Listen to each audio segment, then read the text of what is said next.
Çin, Kazakistan ürünlerini yasakladı.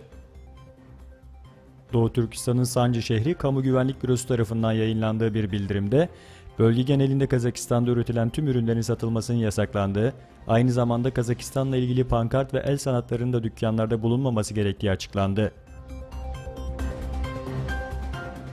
Çin'deki Kuzey Kore menşei şirketlerin ve ortak girişimlerin 4 ay içinde kapatılacağı açıklandı. Öte yandan Çin Savunma Bakanlığı'ndan yapılan açıklamada, Çin ordusunun Kore Yarımadası'nın korunması için gereken tüm hazırlıkları yapacağı belirtildi.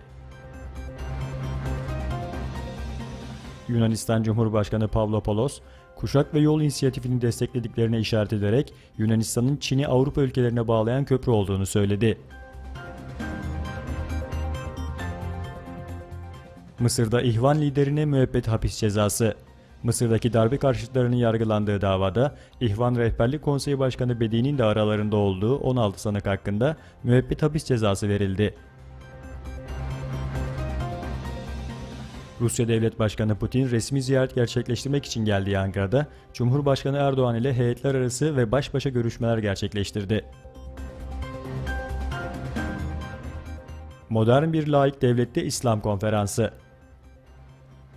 Kırgızistan Cumhurbaşkanlığı konutu Ala-Arça'daki kongre salonunda modern bir laik devlette İslam konulu uluslararası bilimsel konferansı başladı. Konferansa 19 ülkeden dini konularda yetkili organların başkanları katılıyor.